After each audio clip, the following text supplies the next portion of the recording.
హరి ఓం. 417 1937 శ్రీ రమణ భాషణంలో ఒకరు మెహర్ బాబాను గురించి పూర్ణ గురువు అన్న ఒక గ్రంథం వెలువడిందట. దానిలోనిది ఒక ఘటన. నౌకాధికారి తమిళంలోకి విదేశీయుల ప్రవేశాన్ని పరిశీలించే అధికారితో బాబాను వారి దళాన్ని న్యూయార్క్ లోనికి అనుమతించము అన్నారు. నౌకాధికారి నౌకలో వస్తున్నారమ్మా. నౌకాధికారి దేశంలోకి విదేశీయులు ప్రవేశించడాన్ని పరిశీలించే అధికారంతో బాబా వారి దళాన్ని మేము న్యూయార్క్ లోకి రానివ్వము అన్నాడు. చెప్పగా అయిష్టంగానే అంగీకరించాడు. మీరు ఇలా బాబాకు సంబంధించిన వారు అని చెప్పగా అయిష్టంగానే అంగీకరించాడు. బాబా దళంలోని ఒకరు ఆ నౌకాధికారికి కృతజ్ఞత తెలపడానికి వెళితే అతడు ఎక్కడా అక్కడ కనిపించనే లేదు. ఇందు బాబా గారి అద్భుత మహిమను స్ఫురింపచేస్తున్నట్లుగా ఉన్నది ఆ వ్రాత. ఆ భాగం భగవాన్కి చదివి వినిపించారు. బాబా గారు ఇలా వెళుతున్నారటండి, నౌకలో వెళుతుంటే మరి న్యూయార్క్ దేశంలోకి రావడానికి వీలు లేదు అని అడ్డగించారట. బాబా గారి గొప్పతనం చెప్పేసరికి అయిష్టంగానే అతను అంగీకరించాడట.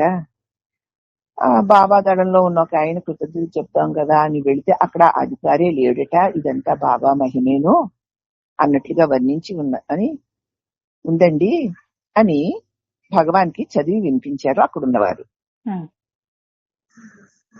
అప్పుడు భగవాన్ అంటున్నారు, సరి అయితే ఏమిటట అన్నారు. మరి అది అద్భుతమే కదా భగవాన్ అన్నారు వాళ్ళు.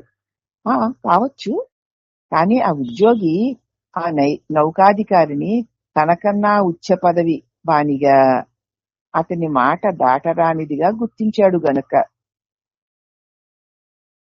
ఆ విషయం అంతతో సరి. అద్భుతమైతే అవ్వచ్చు గాని మీకు, కానీ ఆ ఉద్యోగి ఆ నౌక అధికారిని తనకంటే గొప్పవాడిగా భావించాడు కాబట్టి వెళ్ళి అతను కృతజ్ఞత చెప్పాలనుకున్నాడు. అతన్ని మాట దాటరానిదిగా గుర్తించాడు. ఆ నౌకాధికారి మాట మనం దాటకూడదు, మనకంటే గొప్పవాడు అనుకున్నాడు కాబట్టి అది మీకు ఒక అద్భుతంలాగా అనిపించింది. ఆ విషయం ఇంక వదిలేయండి. బాబా దళంలో వారికి అతడు కనిపించకపోవడం అంటారా? దానికి ఎన్నో కారణాలు ఉండొచ్చు. మరి ఆయన కనపడలేదుగా అడగచ్చు కదా. ఏ కారణం ఉందో ఏమో, అతడు ఎక్కడికి వెళ్ళాడో, ఏ పని మీద వెళ్ళాడో, కనపడినంత మాత్రాన మాయమయ్యాడని ఎందుకు అనుకోవాలి? అంటే మనకి ఆ సంఘటనకి మనం ఇస్తున్నటువంటి ప్రత్యేకతను బట్టి అవి అద్భుతాలుగా ఉంటాయి. మనం ఇలా అయ్యిందండి, ఎంత అద్భుతం అండి అంటాం కదా. అదే సంఘటన అదేం అద్భుతం అని ఇంకొకరికి అనిపిస్తుంది. మనోభావాలే నీకు అద్భుతాలుగా కనిపిస్తాయి అన్నారు భగవాన్. కాబట్టి ప్రతిదాన్ని ఏదైనా గాని మనోభావమే. ఒక అద్భుతం అన్న మనోభావమే, ఒక అసహ్యం అన్న మనోభావమే.